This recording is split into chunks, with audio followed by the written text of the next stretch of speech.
Mais comment tu sais ça? T'es allé... T'es allé chercher où? J'adore ce gars, mais je croyais pas l'avoir dit nulle part.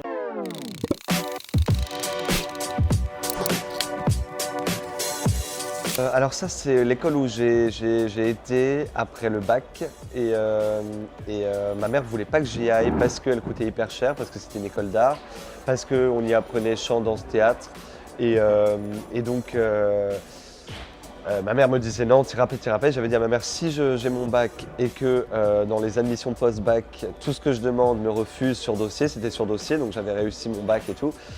Si tout le monde me refuse, j'avais 8 propositions sur admission post-bac, et ben je suis obligé d'aller à cette école. Et j'ai eu l'admission post-bac, aucune école m'avait accepté en BTS ou quoi que ce soit, donc du coup j'ai gagné mon pari et je suis allé à l'Institut supérieur. L'iPod, ouais, le premier iPod, moi j'avais les petits plus longs, un peu comme ça. Et c'est vrai que c'était mon moyen d'écoute de musique. Je mettais tous mes sons, je me rappelle mes playlists, tout ce que je téléchargeais la veille sur mon iPod, le Shuffle ou le Nano. Et puis je partais et puis j'écoutais tous les albums comme ça. Ouais. J'adore ce film. C'est un de mes classiques, je le regardais vraiment, je le regardais énormément. Je me rappelle que les petits bonhommes me faisaient énormément peur et quand ils grossissaient, c'était encore pire. Et ouais, c'est ouf. Et je crois que je me suis surpris à le regarder plus récemment et il y avait un truc, je me disais, putain, ça a un peu mal vieilli quand même. Éveil musical, ouais, c'est ouf. Ma mère m'a mis en éveil musical, je crois que j'avais 3-4 ans. Et je me rappelle, on était plein de bambins là, dans une pièce à taper du xylo et à faire n'importe quoi. Il fallait faire le plus de bruit possible. Et je pense que c'est ça qui m'a grave éveillé à l'idée d'être sur les scènes tous les soirs. Et je pense que ça fait partie intégrante de l'évolution musicale. Ouais.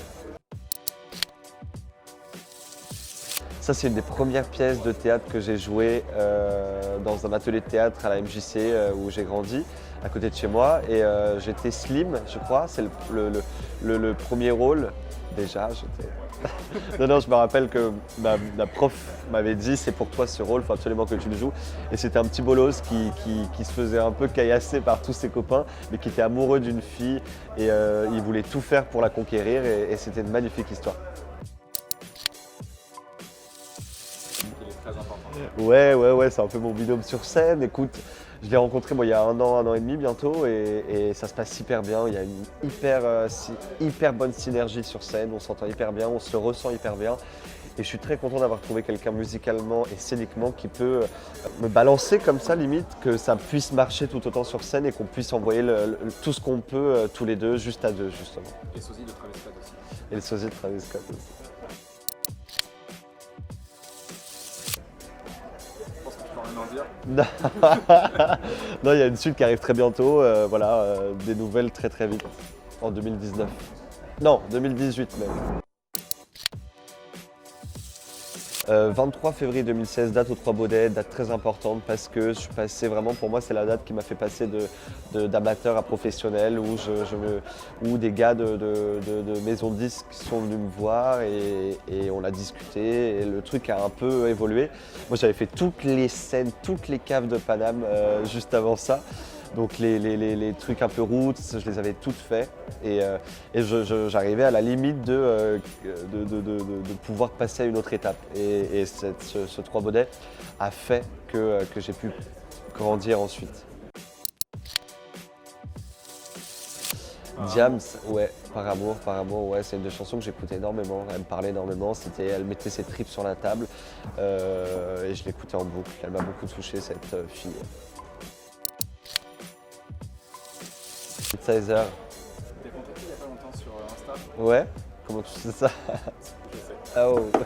Ouais, écoute, on se parle, on a même fait un titre ensemble, voilà.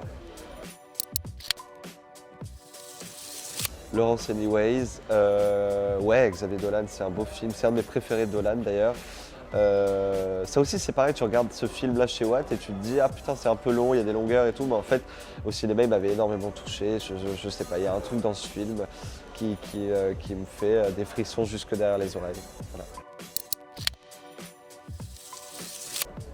Oui, j'aime beaucoup ce mec, moi musicalement je trouvais que c'était un grand gars, un grand homme et voilà il est parti, RIP. Mais comment tu sais ça? D'aller d'aller chercher où? J'adore ce gars, mais je croyais pas l'avoir dit nulle part, mais j'adore ce gars, j'adore. Moi j'adore les gars qui font des représentations un peu cyniques, un peu fatalistes de ce qu'on est, comment ils nous représentent. C'est un peu Black Mirror, c'est un peu l'extension de soi et jusqu'où on peut aller. Et je trouve que Romuek le fait énormément bien et moi ça me parle énormément. Ouais, première chanson que j'ai chantée à la MJC de Créteil devant plein de gens qui étaient là et j'étais hyper stressé et c'était une de mes premières chansons en effet et I Believe I Can Fly quoi. Merci beaucoup.